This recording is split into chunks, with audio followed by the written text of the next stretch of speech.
सम्मानित आर्य भद्र पुरुषों, मातृशक्ति, यम नियम आसन प्राणायाम प्रत्याहार धारणा ध्यान समाधि। यम और नियम दोनों संख्या में 5-5 हैं। तो नियम की बात आपके मध्य में कल चल रही थी। सोच, संतोष, तप, स्वाध्याय, ईश्वर प्राणिधान। स्वाध्याय किसे कहेंगे? एक व्यक्ति प्रातःकाल जगता है, उठता है और अपने लोन में बैठ करके कुर्सी के ऊपर सामने एक कप चाय लेकर के और सुबह रोजाना अखबार पढ़ता है। इसका नाम स्वाध्याय है? बोलो। पढ़ रहा है ना, किताब पढ़ रहा है ना? इसका नाम स्वाध्याय नहीं है। मनोहर पत्रिका पढ़ता है या कहानी किताब पढ़ता है, इसका नाम भी स्वाध्याय नहीं है। या कोई अनार्स ग्रंथ पढ़ता है, यह भी स्वाध्याय नहीं है। स्वाध्याय का अर्थ है वेद और वेद के अनुकूल ग्रंथों का अध्ययन करना। ऋषिदानंद कह रहे हैं 2 प्रकार की पुस्तकों को प्रमाणित मैं मानता हूं, जो ऋषि मुनियों ने प्रमाणित मानी है। एक तो वेद है चारों, जो चारों वेद ऋषि मुनियों के लिखे हुए ग्रंथ हैं। देखो दिया जान, वो ऋषि मुनियों ने लिखे नहीं, उनको जान भगवान ने दिया, वो स्वतः प्रमाण है। लिखे हुए ग्रंथ जो वेद के अनुसार समाधिस्थ होकर के ऋषियों ने वेद की व्याख्या में लिखे हैं।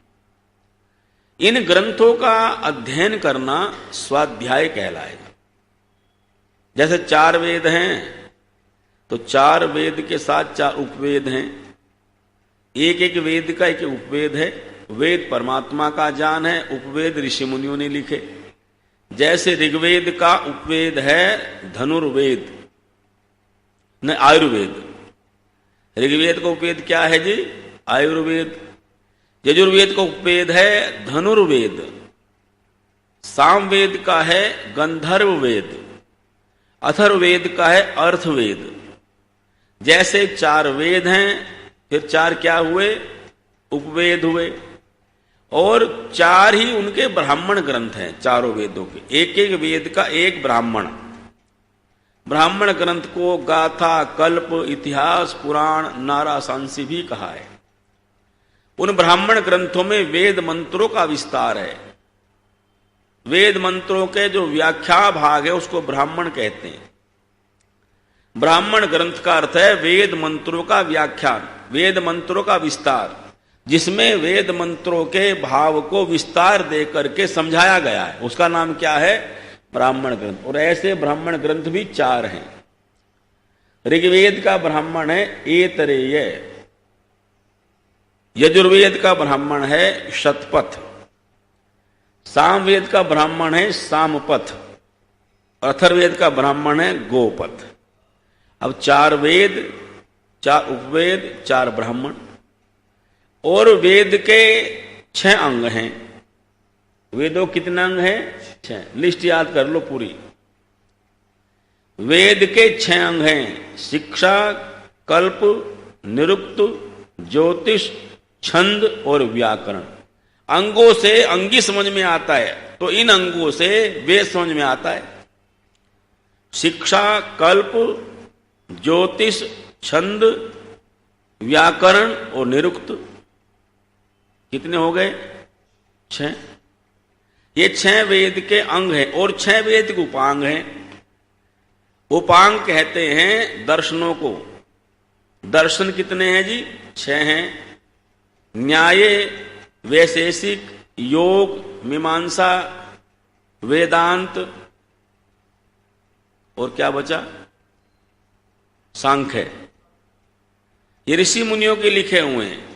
जैसे न्याय दर्शन गौतम मुनि जी का, सांख्य दर्शन कपिल मुनि जी का, वेदांत दर्शन वेद व्यास मुनि जी का, योग दर्शन पतंजलि मुनि जी का, और मीमांसा दर्शन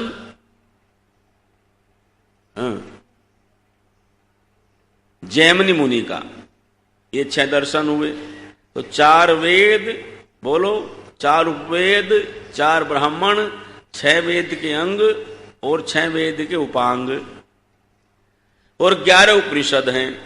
ईश, केन, कठ, मुंडक, मांडूक्य, एतरेय, तेतरीय, वृहदारण्यक, छांदोग्य, प्रश्न और श्वेताश्वतर।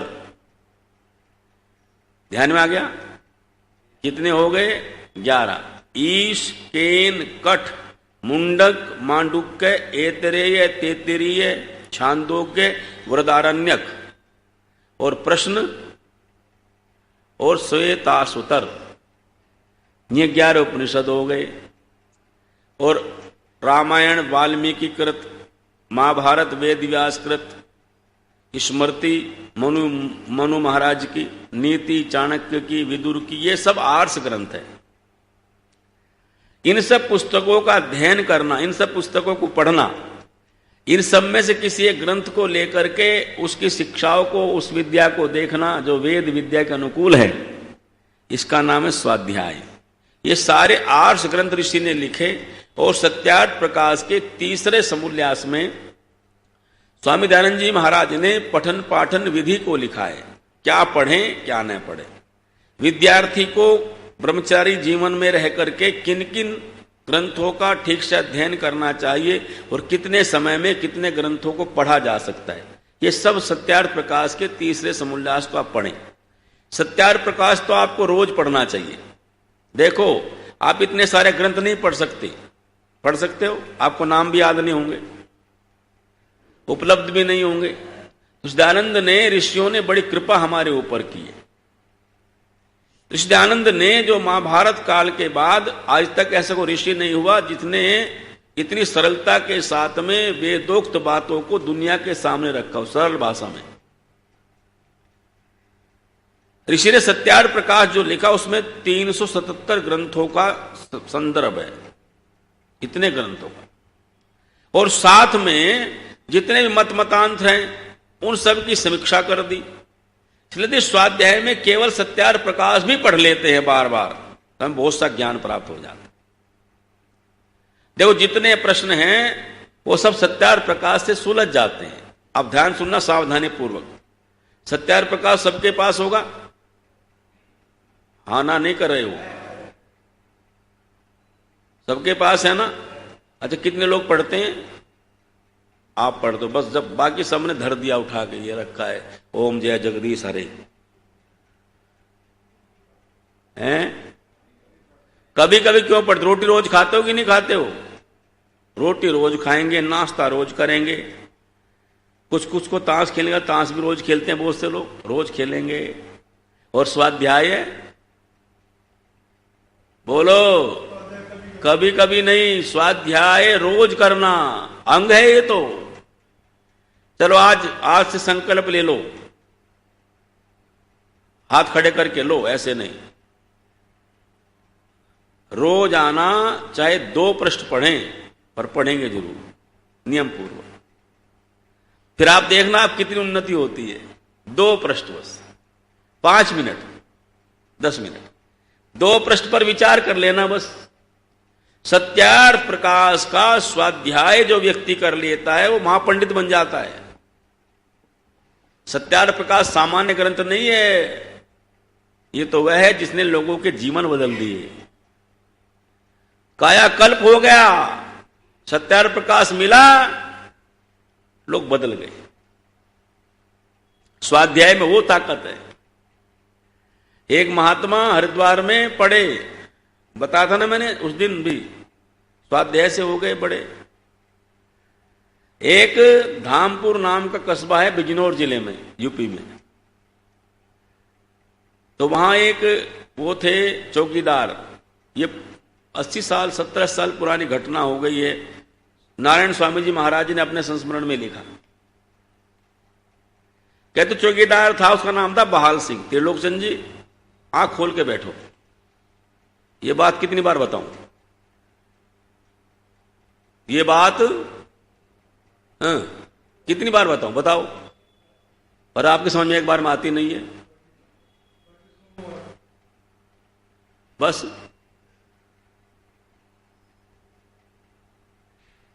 एक महीने में एक बात तो कम से कम पूरी हो जाए।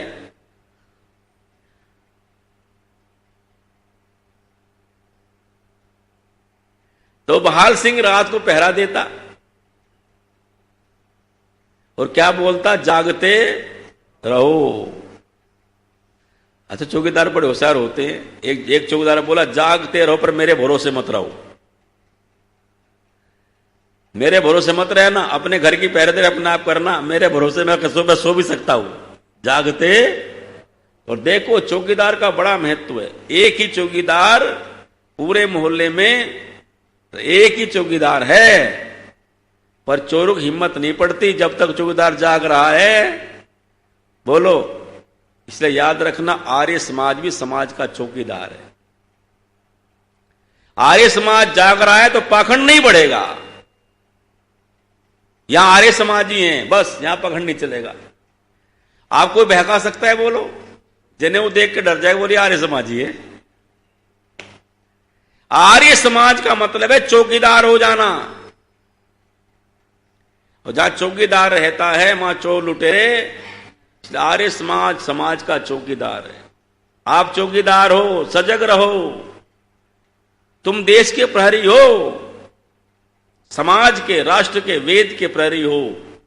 आप जब तक जागते रहोगे तब तक, बोलो, पाखंड आपके मोहल्ले में नहीं आएगा,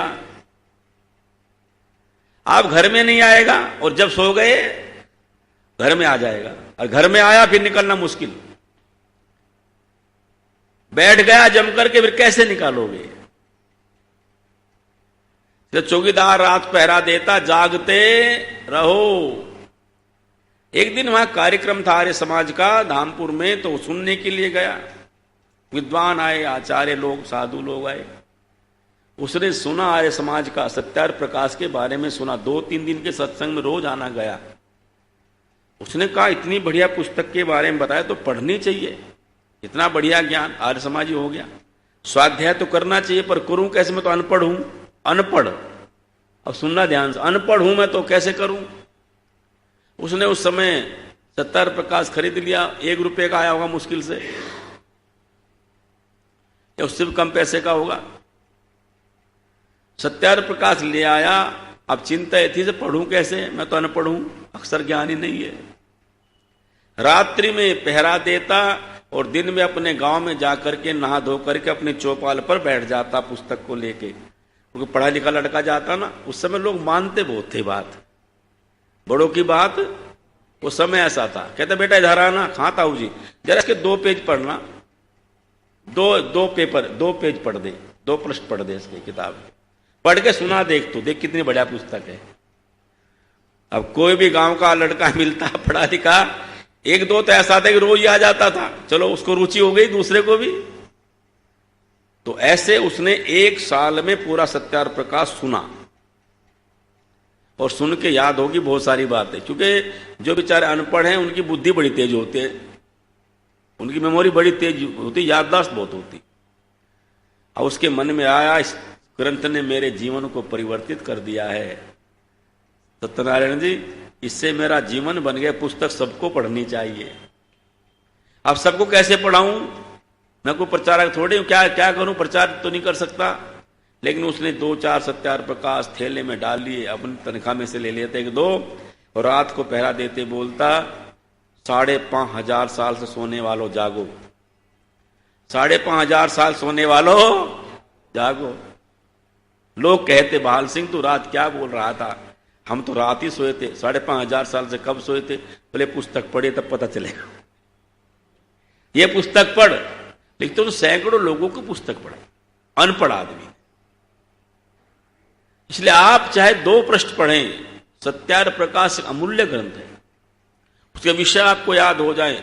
दुनिया में जिसको ईश्वर के नाम पर शंका है, अनेक ईश्वरवाद को मानता है, पहला समूल्यास पढ़ लो ढंग से, सब समाधान।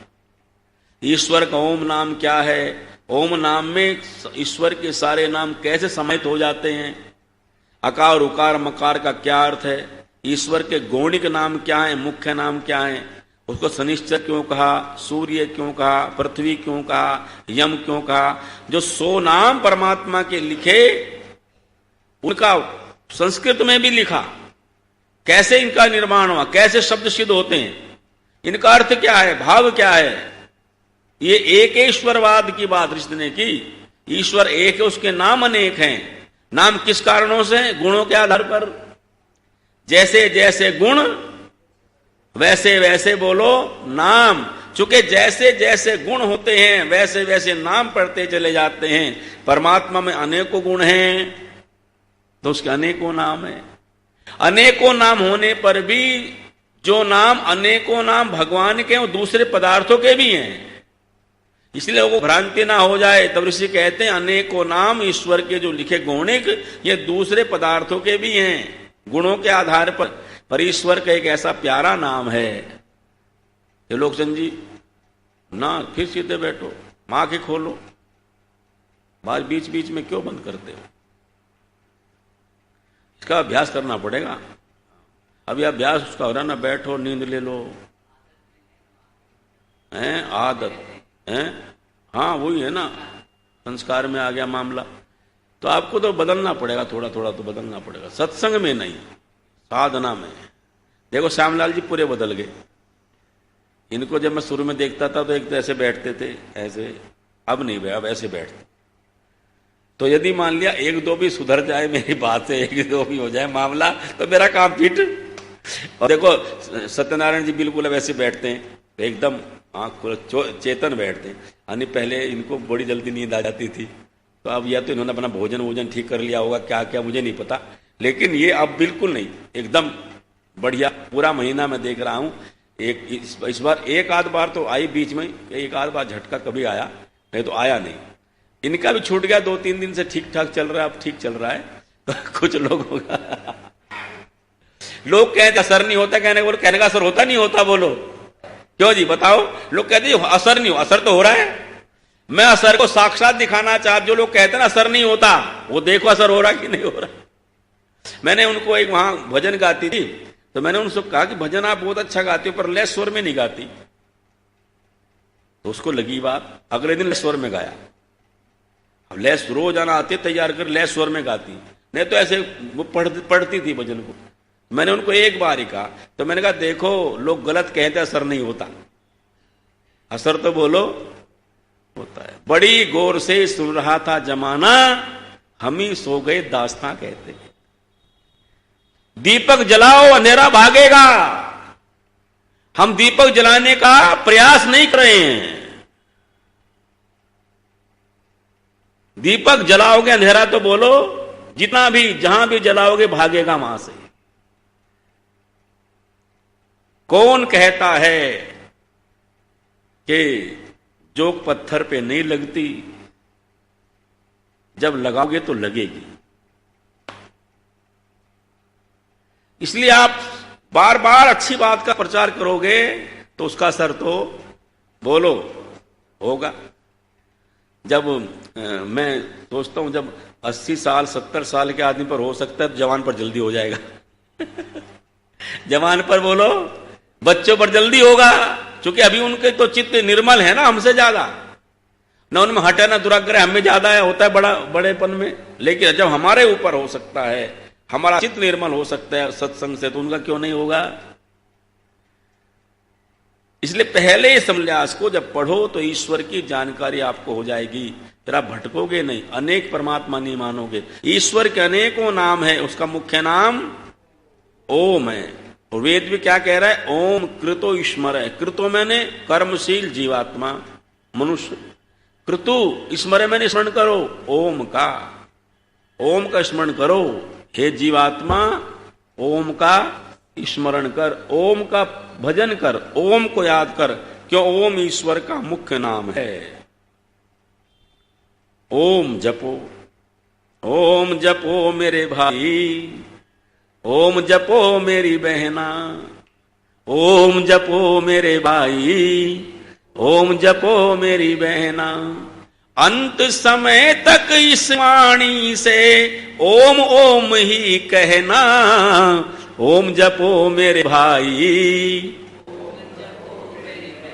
ओम जपो मेरे भाई, ओम जपो। कभी कभी जीवन में सुख भी मिलता है, कभी कभी जीवन में सुख भी, सुख छिन जाता है तो दुख भी मिलता है, सुख छिन जाता है तो। ईश्वर का प्रसाद समझकर, ईश्वर का प्रसाद समझकर खुशी खुशी सब सहना। ओम जपो मेरे भाई, ओम जपो मेरी बहना, ओम जपो मेरे भाई, ओम जपो मेरी बहना। ओम जपो, ओम कृत स्मरे। ओम जपने से भी मन को शांति मिले। आप संध्या में बहुत मंत्र नहीं जानते, गायत्री मंत्र भी याद नहीं, तो ओम तो याद है। ओम कृत स्मरे। ओम, ओम ही मुख्य है, ओम ही महामंत्र है, याद रखो, और कोई महामंत्र नहीं। ओम ही महामंत्र है, इससे बड़ा मंत्र और क्या होगा, जिसमें ईश्वर के सारा स्वरूप समाहित हो जाता है। रोटी खाते हो, डकार आते तो अंदर से बोलो, ओम ही निकलता कि निकलता? ओम गूंगा व्यक्ति बोल ले। इसलिए पहले समूल्यास को पढ़ने से पता चला ईश्वर का निज नाम ओम है, मुख्य नाम ओम है। सब ग्रंथों ने गाया, सब साधु संतों ने गाया। नानक देव भी क्या कह रहे हैं? एक ओंकार। देखो, नहीं तो कुछ और भी कह सकते थे। नानक देव महाराज एक ओंकार, एक है, ओंकार है भगवान, एक है। एकम सद है विप्रा बहुधा वदंती। अकाल मूर्त आदि आदि लिखा उसको, सतपुरक लिखा, लिखा कि नहीं लिखा? ये सारे ओम की व्याख्या सब ने की है। इसलिए पहले समूल्यास में ईश्वर की चर्चा, ईश्वर को जानना, और दूसरे में अपने संतानों का निर्माण कैसे करें। माता पिता को चाहिए कि बचपन में बच्चों का ताड़न करें, प्यार ना ज्यादा दिखावें। सुन लो, ये प्यार बच्चों क्या करता है? बिगाड़, कुछ तो इतना बिगाड़ देते हैं बच्चों को कि वो बच्चे इतने बिगड़ जाते हैं कि कई जगह तो हम ऐसा देखते हैं, जैसे हम गए तो दादा पोते को लाया, बोले गुरुजी को नमस्ते कर। कोई पहले सिखाई नहीं, हमारे सामने ट्रेनिंग देवे, वो तो मैं तो नहीं करता नमस्ते, ऐसे कहे। एक ने तो गाली दे के भाग्या में, मैंने भैया गाली वाली मत दिलवाओ, तू रहने दे, नमस्ते ऐसी ठीक है। ऐसे ही क्यों? हम लाड़न कर रहे हैं। इसलिए कहा 15 साल तक के बालक का ताड़न करो, 15 के बाद फिर लाड़, फिर मत मारो, अभी फिर मित्र भाव से रहो। माता वैरी पिता शत्रु ये न बालों ने पाठित है, न शोभनते सभा मध्य हंस मध्य को यथा।